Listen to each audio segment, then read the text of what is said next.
Hi, hello and good morning. If you don't know me, my name is Anna and welcome to my channel. Today I am going to be going over all of the books that I've read so far this year and we will be ranking them. I cannot believe we are already a quarter of the way through 2023.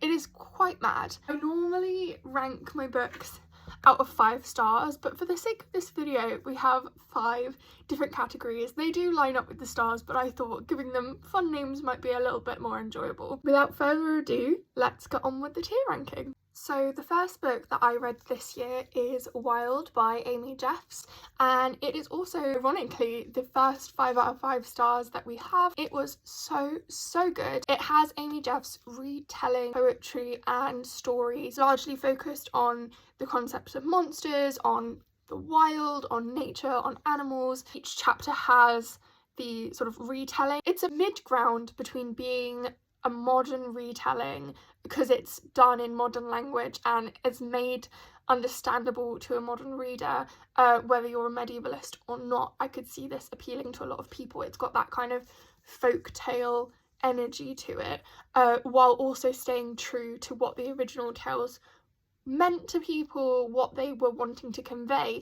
And I think that comes across a lot actually in the second part of each chapter, which is where Amy Jeffs explains the stories she's got each of these tales from, which often come from a lot of range of sources, and also what is behind each of the choices that she's made in the way that she's written it, as well as her own first-hand interaction with the landscapes that these tales have come from. It feels more of just a connection with the local environment that we have, which I thought was great. I really enjoyed. And also it has some really lovely woodcuts inside. If you know me, you know that I enjoy pretty decorations in books. I am a bit of a sucker. So like each chapter has its own woodcut, which I believe, don't quote me on this, but I believe Amy also made, inspired by each of the tales. So that's really cool.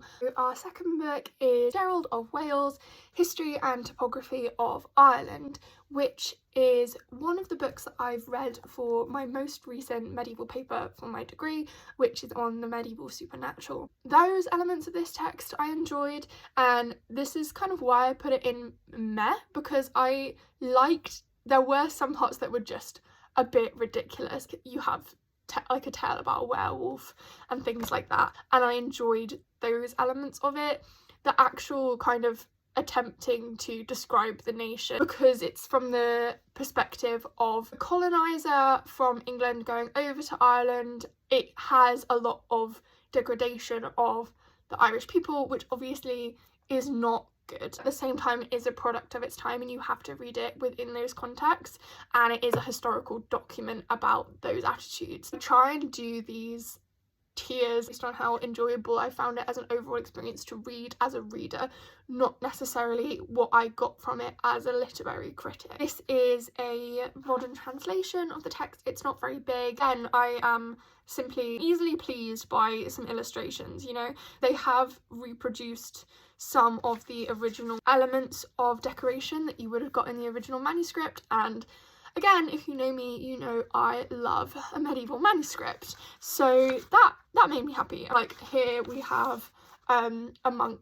probably a monk, in a scriptorium having a little scribble down of a manuscript. Next we have Camera Lucida, I think that's how you say it, by Roland Barthes. This is a non-fiction text, an essay which is in 2 parts. First part, which feels more to do with the actual analysis of photography, photographic theory, photographic practice, and the second part, which is more to do with Barth's relationship with his mother who has passed away. You have that balance between analytical and also the personal, and I think that lends the essays more of an alive nature, if that makes sense, and also allows you to see Barth's ideologies or ideas about photography in practice in a very personal way. It's all about theories of photography and particularly theories of taking photographs of people.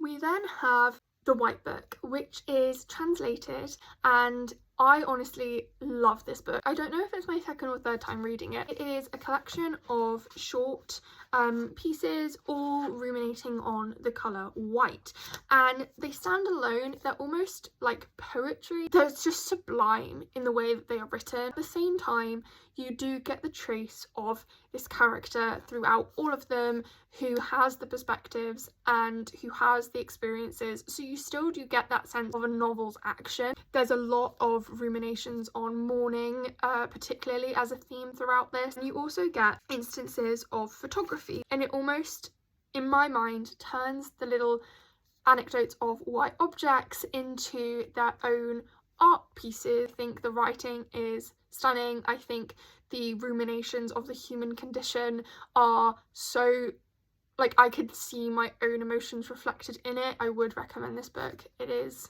stunning, it is beautiful, it is gut-wrenching. I then borrowed the Handmaid's Tale, a graphic novel, from my friend, and I have read the Handmaid's Tale a couple of times in the past, but I've never read the graphic novel, and the style was stunning. Loved it. I obviously enjoy the story of the Handmaid's Tale, and I do think that it is very politically rich. I do think that there is a certain amount that is lost.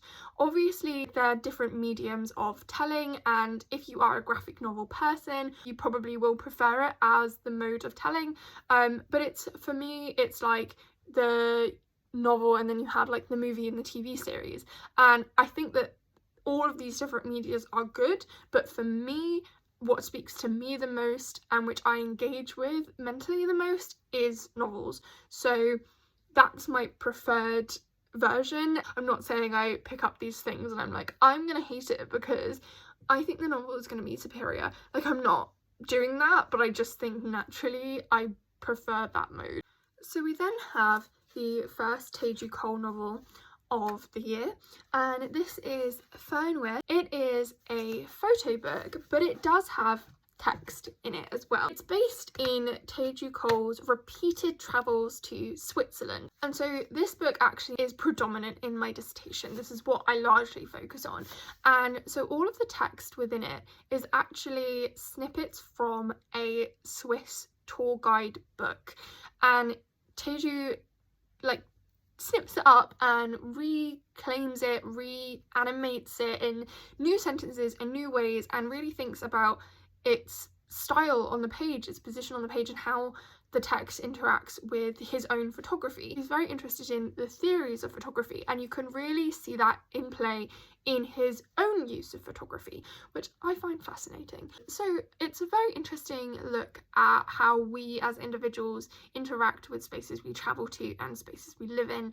and how we kind of see the world mediated through different artistic forms. We then have the Croxton play of The Sacrament, and this is a Christian host play from the medieval period, and I read it for my essay on the Eucharist. This play focuses on how the Eucharist ends up converting a group of Jewish people to Christianity. It is a product of its political times, and I am studying it because of what it can tell us about religion, religious ideologies, and conversion during these periods, but obviously what comes out of that is also anti-Jewish sentiment that does not match up with my own and modern sentimentalities about religious freedom. More Teju Cole. So this is a collection of his essays, and it is called Known and Strange Things, and it covers topics of politics, of photography, travel, history,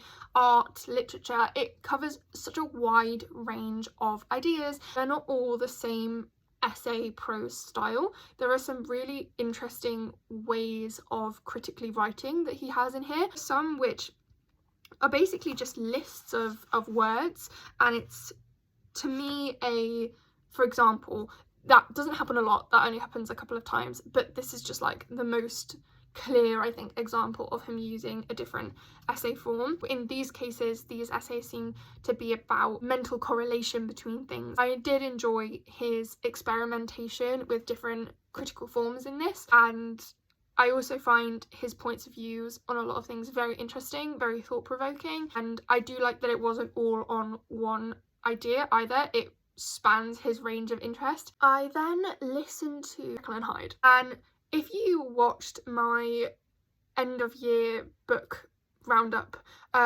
for last year, for 2022, you will know that I got really into last year a series of podcasts called Down to Sleep. The guy that reads them just has a really calming voice, and he does it over the sound of rain.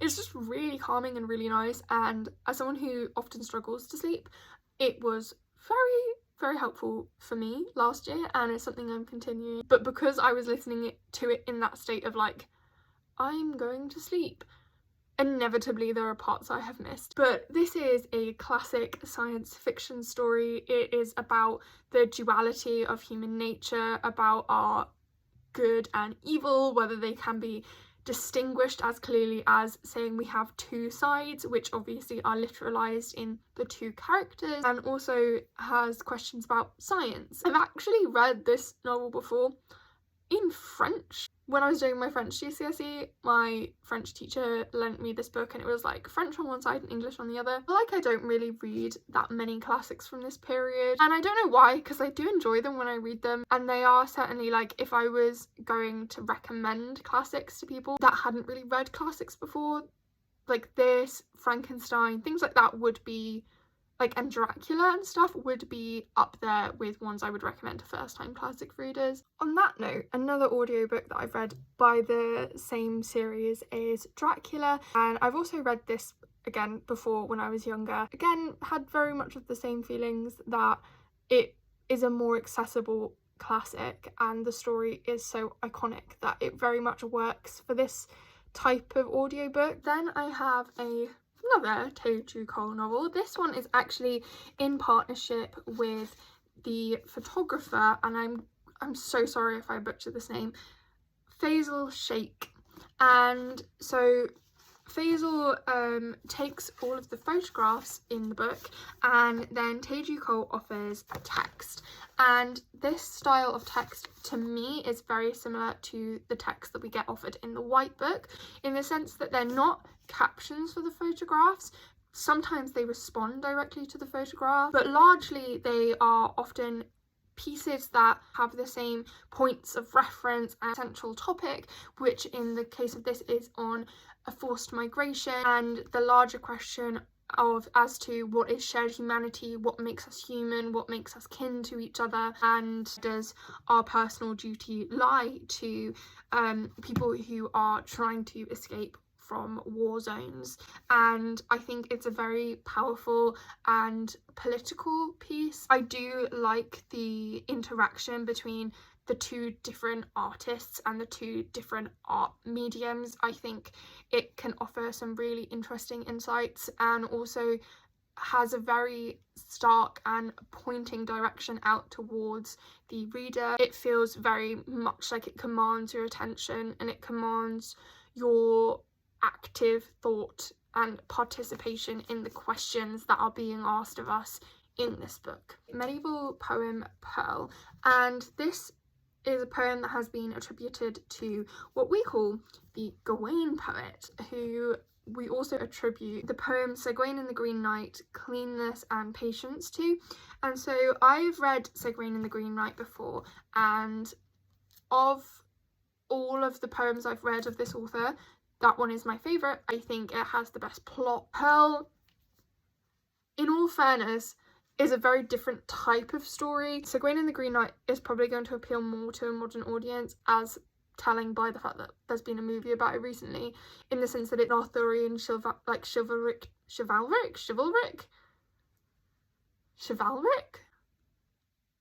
oh tale. Pearl is very much a Christian poem.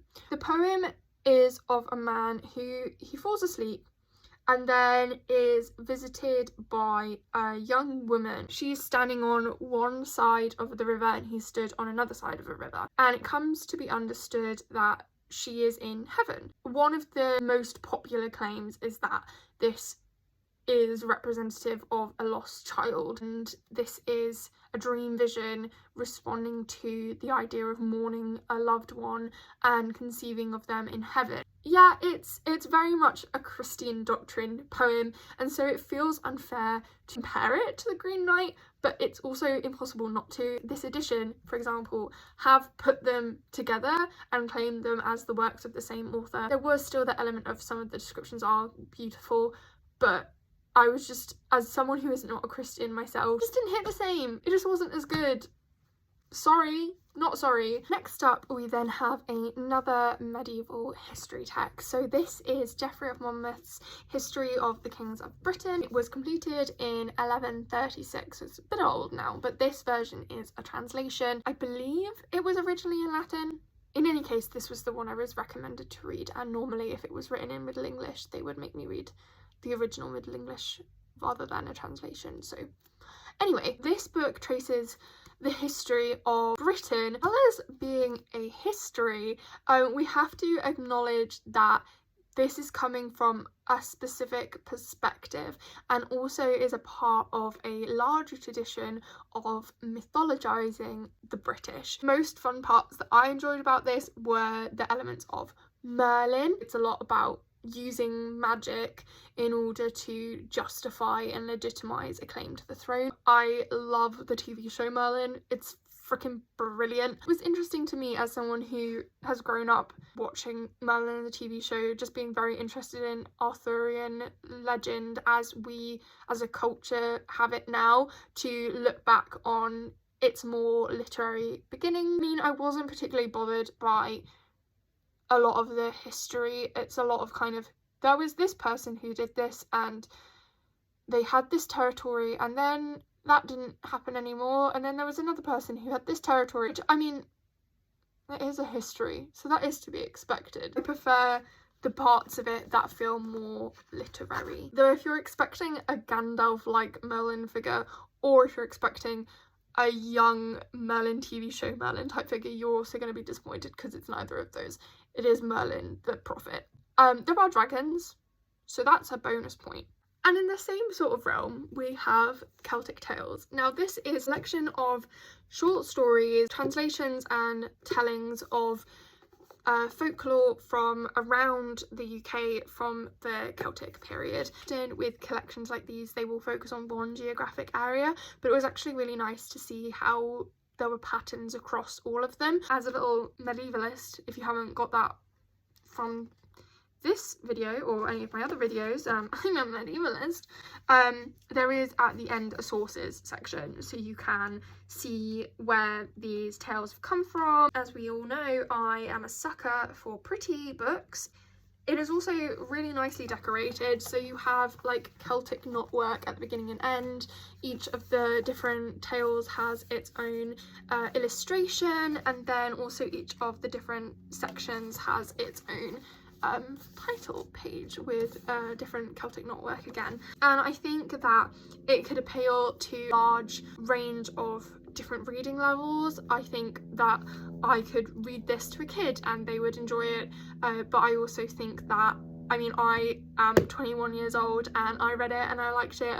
Another Teju Cole essay collection, it is Black Paper. Again, this is a series of different essays by Cole covering a whole range of topics. Particularly what got me into Teju Cole's literature in the first place, this essay that is the beginning of this book. I was given it for seminar reading last year and I found it really interesting, and I actually ended up going to Naples to look at some of the art that he mentions in it, which was really cool. A very exciting experience that I feel very privileged to have got to go do. And it's called After Caravaggio, about Caravaggio the painter. It's a whole mixture of different types of non-fiction genres all together, and I think it's fascinating. Also, as someone who is very into art criticism, I found that very enjoyable. Particularly, there's a lot of theories about race in this one. That seems to me to be the central organising principle, is the interaction between art, politics and race. I really liked this essay collection. I thought it was very thought-provoking. Again, I must look like a Teju Cole fanatic in this video. But again, dissertation, takes over your life. This is an art book on Caravaggio, and it was a gift from my friend Ewan, who has appeared on this channel several times. For our birthdays, we swap secondhand books from the Cambridge book market. It's more about Caravaggio photography, and also his art styles and his art pieces. That's it for this video. These are my rankings of the books that I have read for the first quarter of 2023. Thank you so much for watching. I hope you've enjoyed. Bye.